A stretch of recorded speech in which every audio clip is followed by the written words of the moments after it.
It is Tuesday, January 27th, 2026, and the headline we are staring at this morning, it feels like something out of a dystopian novel, but unfortunately, it is the absolute reality on the ground. The headline reads, Putin sends IT students to war. We are watching a desperate, flailing move by the Kremlin, essentially cannibalizing its own future, its own intellectual elite, just to fuel the war machine for a few more months. Before we get into the details of this, and trust me, the details are somehow worse than the headline, if you are standing with Ukraine and want to cut through the fog of war, you need to be informed. Subscribe to Defense Reports, your go-to source for timely, in-depth military and defense reports. I'm Alex. Joining me with Arya in the latest podcast by Defense Report for sharp, no-nonsense breakdowns of the latest in global defense news, military technology, and strategic developments. And today we're going to cover the Russian Ministry of Defense's massive deceptive campaign to recruit top university students into the, quote, unmanned systems forces. We're going to talk about a bait and switch that is honestly hard to wrap your head around. We're seeing reports of safe jobs promised to physics students that turn into, well, an indefinite sentence in the infantry. We're also going to talk about how the draft has fundamentally changed as of January 1st, making it a 247 year-round dragnet. And we have to talk about the Alabuga start scheme, where young women from Latin America are being tricked into building drones under just terrible conditions. It's a lot. But the mission of this deep dive isn't just to list the horrors, it's to analyze a specific phenomenon. Russia is institutionalizing technical attrition. They are trading their physicists for trench warfare. It's the definition of eating your own seed corn. It's a strategy that might, and I stress might, hold the line for a few months, but it destroys the nation's ability to function in the next decade. Hell, let's start with the students. Because when I think of military recruitment, I usually think of, posters in a town square or maybe a booth at a job fair. But the sources we have describe something much more aggressive. Who exactly are they targeting? They've stopped looking for just bodies and started hunting for brains. The Ministry of Defense is directly targeting the technical elite. We are talking about the Moscow Institute of Physics and Technology, MIPT. This is basically the Russian MIT. Okay. These are kids studying quantum mechanics, advanced algorithms, aerospace engineering, and they're also hitting the Higher School of Economics, or HSE. So picture this. You're a 19-year-old student, you're sitting in a lecture hall, maybe stressing about a calculus exam, and who walks in? Military recruiters. Representatives from the military training centers are literally interrupting general physics lectures to make a pitch. Interrupting a lecture? Yes. And the pitch is tailored specifically for these kids. They aren't saying, come fight for the motherland in the mud.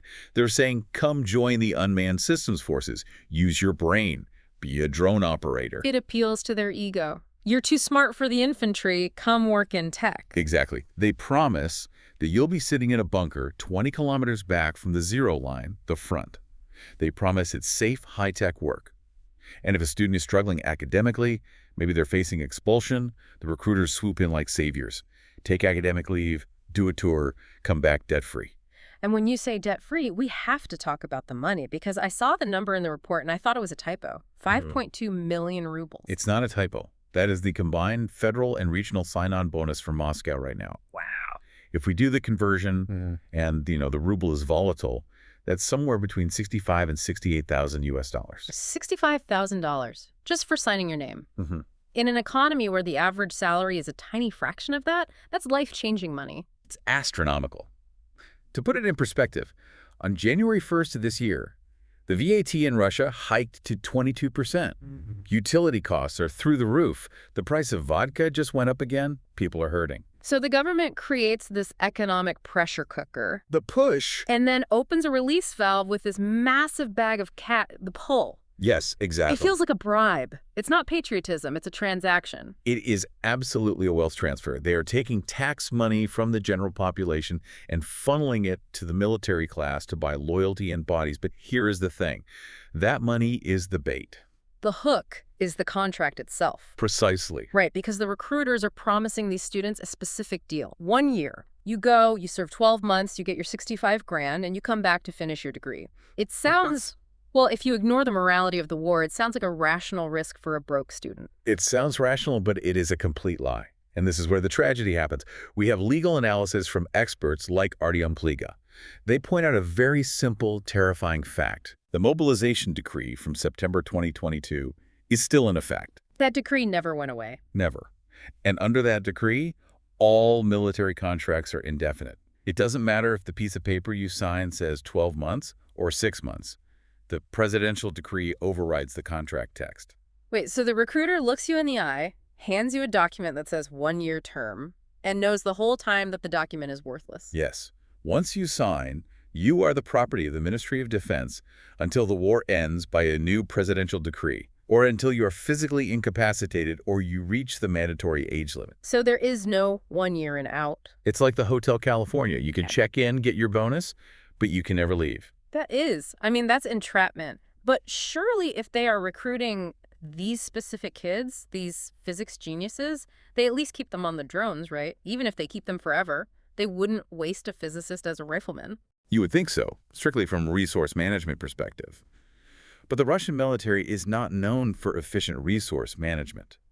The contract these students sign is a standard Ministry of Defense contract.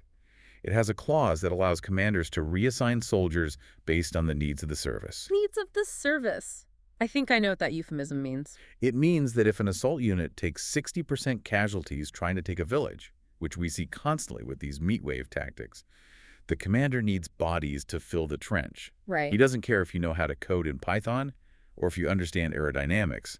If he needs a rifleman, you become a rifleman. So the safe bunker 20 kilometers back is also a lie. It's been documented repeatedly. Yeah. Drone operators are frequently reassigned to assault infantry when manpower is low. And the universities know this. The universities know. We saw leaked emails from the Higher School of Economics Administration where they admitted privately that they cannot help students once they sign.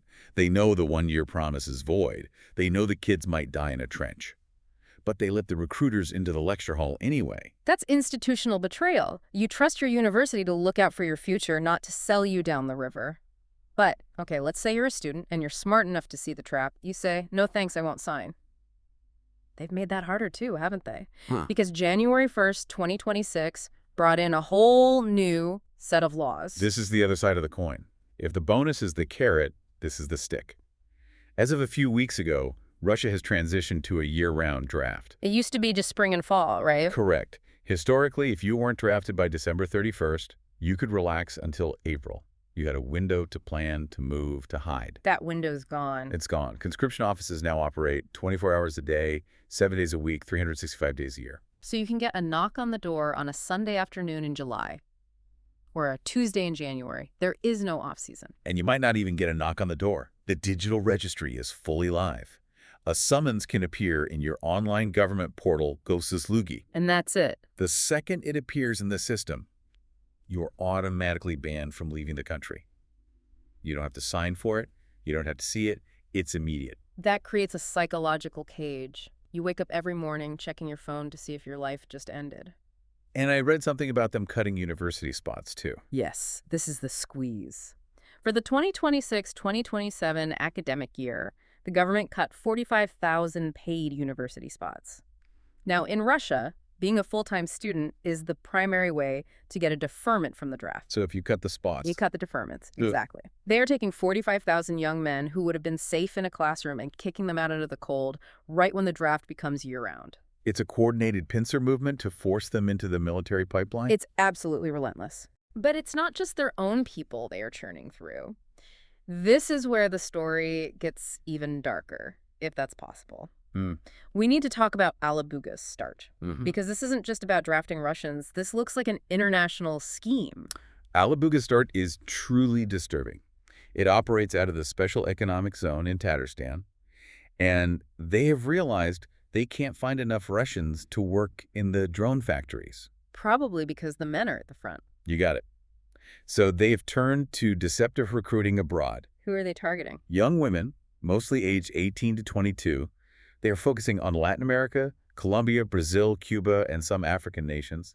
They flood TikTok and social media with AI-generated advertisements. And I'm guessing these ads don't show drone factories? Not at all. They look like travel vlogs. They promise a work-study program in Russia, come work in hospitality, launch a career in catering, see the world. They offer flights and what looks like a good salary. So a 19-year-old girl from Colombia sees this, thinks she's going to work in a hotel in Kazan, maybe learn a language. What happens when she lands? She is taken to the Alabuga complex. Her passport is often confiscated or held for safekeeping. And she is put on an assembly line building Iranian-designed Shahed attack drones. That is, I mean, that's human trafficking. It fits the definition. The conditions are brutal. Reports indicate they are handling dangerous chemicals, composites, resins, often without proper protective gear. 12-hour shifts, constant surveillance. And they can't leave. Their visa is tied to the employer. If they complain, they are threatened with deportation. But wait, didn't we see a new law about deportation too? Yes. For foreigners already inside Russia, there's a new service for residency law.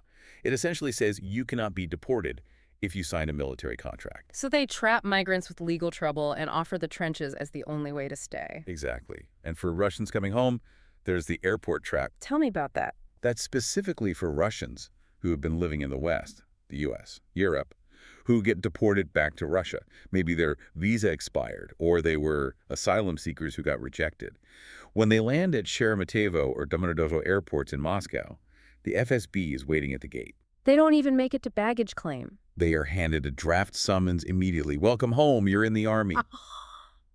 It just shows the level of desperation. They are scraping the bottom of every possible barrel: students, migrants, deportees. And children. We can't skip over the OBZR curriculum because while they're scraping the barrel for adults, they are building a new barrel for the future. This is the militarization of childhood. The OBZR stands for Fundamentals of Security and Protection of the Motherland. It's mandatory in schools now, and it's not just learning first aid. What are you teaching? You're teaching drone assembly and operation in the classroom. Like instead of wood shop, they have drone shop. Essentially. And in the occupied territories of Ukraine, like Donetsk, it's even worse. The Young Army is training children as young as 14 to operate combat drones using VR simulators and mock weapons. They're gamifying war for middle schoolers? They are creating a pre-mobilized generation. They want these kids to view war not as a tragedy, but as a career path. So let's zoom out. We've got students being bribed and trapped, migrants being deceived, laws tightening, kids being indoctrinated. It is January 2026. We keep hearing rumors about peace talks, Abu Dhabi, Jeddah. How does this massive recruitment drive fit into that? If Putin wants peace, why is he ramping up the draft? It's about leverage. This is a signaling game. Putin is trying to signal to Washington, to Brussels, and to Kyiv that he can fight a long war indefinitely. He knows the West is watching his demographics. He knows we say Russia is running out of men. So this is his way of saying, no, I'm not. Exactly. By militarizing the universities and the schools, he is saying, I have an endless supply of bodies. I can keep this going for 10 years if I have to. He wants to force Ukraine into concessions, to put them in the box, as some U.S. advisors have termed it. He wants to show that his capacity to suffer is greater than the West's capacity to support Ukraine. Yes. But this brings us back to the core concept of this deep dive, technical attrition. Because sure, he can put bodies in uniforms, but isn't there a cost to turning your engineers into infantry? The cost is catastrophic, and this is what I think the Kremlin is ignoring or simply doesn't care about. When you take a physics student from MIT, someone who could have developed new energy grids or medical breakthroughs or even advanced sovereign technology for Russia's economy, Right. and you send him to die in a muddy trench near Borova, that potential is gone, deleted. You can't replace that person. It takes 20 years to grow a physicist. Precisely. A dead physicist cannot build the high-tech economy Putin claims he wants for 2030. They are burning their own future to keep the furnace going today. It's a fire sale of human capital. Contrast that with Ukraine. I know they have their own mobilization issues, but what's the difference in strategy?